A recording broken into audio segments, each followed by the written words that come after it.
Cricket ప్రపంచంలో బ్యాట్స్మెన్లు చాలా మందే ఉంటారు, కానీ క్రీజ్లోకి అడుగు పెడితే బౌలర్ల గుండెల్లో వణుకు పుట్టించే హిట్ మ్యాన్ మాత్రం ఒక్కడే.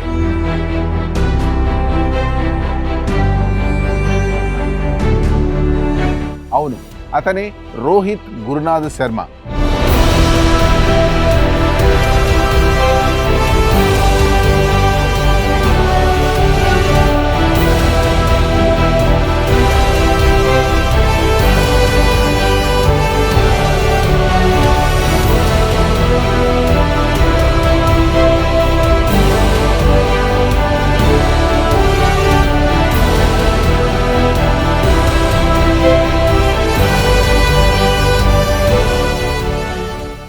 వన్డేలో 3 డబుల్ సెంచరీలు, ఒకే వరల్డ్ కప్లో 5 సెంచరీలు, ఐపీఎల్లో 5 ట్రోఫీలు, T20 వరల్డ్ కప్ సాధించిన కెప్టెన్. వినడానికి ఇవి కేవలం రికార్డుల్లోనే ఉండొచ్చు, కానీ వాటి వెనక ఓ సాధారణ ముంబై కుర్రాడి నమ్మశక్యం కాని 20 ఏళ్ల సుదీర్ఘ పోరాటం అయితే ఉంది. అసలు రోహిత్ శర్మ జీవితం ఎలా ప్రారంభమైంది, అతను స్పిన్నర్ నుండి ప్రపంచంలోనే బెస్ట్ ఓపెనర్గా ఎలా మారాడు, అతని లైఫ్లోని ఇంట్రెస్టింగ్ విషయాలు, ఎవరు బ్రేక్ చేయలేని అల్టిమేట్ రికార్డులు ఏంటో ఈ స్పెషల్ వీడియోలో క్లియర్గా చూద్దాం. వీడియో అయితే ఎక్కడ స్కిప్ అవ్వకుండా చూడండి. రోహిత్ శర్మ 1987 ఏప్రిల్ 30న మహారాష్ట్రలోని నాగ్పూర్లో జన్మించాడు. తండ్రి గురునాథ్ శర్మ ఓ ట్రాన్స్పోర్ట్ స్టోర్ హౌస్ కేర్ టేకర్గా పనిచేసేవారు. ఆర్థిక ఇబ్బందుల వల్ల రోహిత్ తన చిన్నతనం అంతా ముంబైలోని బోరీ వ్యాలీలో ఉన్న తాతయ్య బాబాయ్ల ఇంట్లోనే పెరిగాడు. వారానికి ఒకసారి మాత్రమే తల్లిదండ్రులను చూడడానికి వెళ్ళేవాడు. చిన్నప్పటి నుండి రోహిత్కు క్రికెట్ అంటే మహాపిచ్చి. గల్లీలో ప్లాస్టిక్ బాల్తో ఆడే రోహిత్ను చూసి అతని బాబాయిలు కొంత డబ్బు జమ చేసి 1999లో ఓ క్రికెట్ అకాడమీలో చేర్పించారు. అక్కడ కోచ్ దినేష్ లాడ్ రోహిత్లోని ప్రతిభను గుర్తించారు. రోహిత్ ప్రతిభను చూసి స్కూల్ ఫీజు కట్టలేకపోతే స్కాలర్షిప్ ఇప్పించి మరీ తన స్కూల్లోనే చేర్పించుకున్నారు. ట్విస్ట్ ఏంటో తెలుసా, రోహిత్ శర్మ తన కెరీర్ ప్రారంభంలో బ్యాట్స్మెన్ కాదు, ఆఫ్ స్పిన్నర్. ఒక మ్యాచ్లో అతని బ్యాటింగ్ స్టైల్ చూసిన కోచ్ దినేష్ లాడ్ రోహిత్ను ఓపెనర్గా పంపించారు. ఆ మ్యాచ్లో రోహిత్ సెంచరీ సాధించాడు. అలా ఒక ఆఫ్ స్పిన్నర్ కాస్త వరల్డ్ క్లాస్ బ్యాట్స్మెన్గా అవతరించాడు. డొమెస్టిక్ క్రికెట్లో అద్భుత ప్రదర్శన చేసిన తర్వాత 2007లో రోహిత్ టీమిండియాలోకి ఎంట్రీ ఇచ్చాడు. అదే ఏడాది జరిగిన T20 వరల్డ్ కప్లో పాకిస్తాన్తో జరిగిన ఫైనల్లో రోహిత్ ఆడిన 30 కీలక రన్స్ పాత్ర పోషించాయి. అయితే ఆ తర్వాత రోహిత్ కెరీర్ చాలా ఒడిదుడుకులతో సాగింది.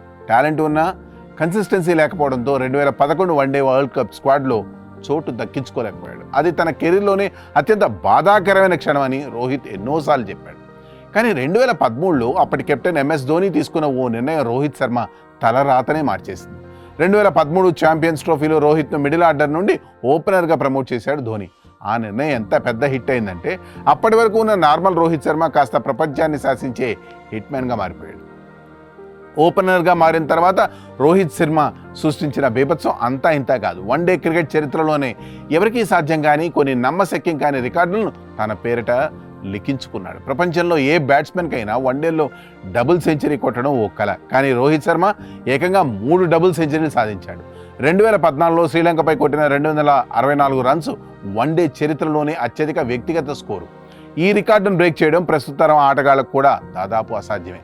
ఇక ఒకే వరల్డ్ కప్లో 5 సెంచరీలు సాధించిన రికార్డు కూడా హిట్ మ్యాన్దే. 2019 వన్డే వరల్డ్ కప్లో ఏకంగా 5 సెంచరీలు కొట్టి చరిత్ర సృష్టించాడు. అలాగే ప్రపంచ క్రికెట్లోనే అత్యధిక సిక్సర్లు కొట్టిన రికార్డు కూడా మన హిట్ మ్యాన్ పేరు మీదే ఉంది. రోహిత్ కేవలం గొప్ప బ్యాట్స్మెనే కాదు, అంతకు మించిన అద్భుతమైన లీడర్. 2013లో ముంబై ఇండియన్స్ కెప్టెన్సీ బాధ్యతలు తీసుకున్న రోహిత్ ఆ జట్టును ఏకంగా 5 సార్లు IPL ఛాంపియన్గా నిలబెట్టాడు. అతని కూల్ అండ్ టాక్టికల్ కెప్టెన్సీకి ఎందరో ఫిదా అయ్యారు. ఇక ఇంటర్నేషనల్ క్రికెట్లో కూడా కోహ్లీ తర్వాత ఇండియన్ టీం లీడర్షిప్ తీసుకున్న రోహిత్ జట్టును ఎన్నో చిరస్మరణీయ విజయాల వైపు నడిపించాడు. ముఖ్యంగా 2024 T20 వరల్డ్ కప్లో భారత్ను అజేయ ఛాంపియన్గా నిలిపి కప్ గెలిచిన తర్వాత బార్బడోస్ పిచ్పై మట్టిని తిని అతను చూపించిన ఎమోషన్ ప్రతి ఒక్క క్రికెట్ ప్రేమికుడు గుండెను తాకుతుంది. మైదానంలో సిక్సర్లతో విరుచుకుపడే రోహిత్ శర్మ నిజ జీవితంలో ఎంతో సరదాగా ప్రశాంతంగా ఉంటాడు. 2015లో తన స్నేహితురాలు స్పోర్ట్స్ మేనేజర్ అయిన రితికా సజ్జను వివాహం చేసుకున్నాడు. వీరికి సమైరా అనే ముద్దుల కూతురుంది. ఈ మధ్యనే కొడుకు కూడా పుట్టాడు. రోహిత్ శర్మకు వన్యప్రాణులు అంటే ఎంతో ఇష్టం. ముఖ్యంగా అంతరించిపోతున్న 1 హార్న్ రైనోస్ అంటే ఖడ్గమృగాలు రక్షణ కోసం WWF ఇండియాతో కలిసి ఎన్నో సేవా కార్యక్రమాలు చేస్తున్నాడు. ఎన్ని రికార్డులున్నా ఎంత పేరు వచ్చినా రోహిత్ ఎప్పుడూ తన వ్యక్తిగత స్కోర్ల కంటే జట్టు విజయం కోసమే ఆడాడు. అందుకే ప్రపంచవ్యాప్తంగా అతనికి కోట్లాది మంది అభిమానులు ఉన్నారు. ఫ్రెండ్స్, మీ ఫ్రెండ్స్లో రోహిత్ ఫ్యాన్స్ ఎంతమంది ఉన్నారో కామెంట్ చేయండి. అలాగే హిట్ మ్యాన్ కొట్టిన ఏ ఇన్నింగ్స్ ఆర్ ఏ డబుల్ సెంచరీ మీకు బాగా ఇష్టమో కామెంట్ సెక్షన్లో మాకు తెలపండి. ఈ స్టోరీపై మీ కామెంట్స్ కూడా తెలియజేయండి. That's all for today. This is Harikrishna signing of a Sakshi exclusive.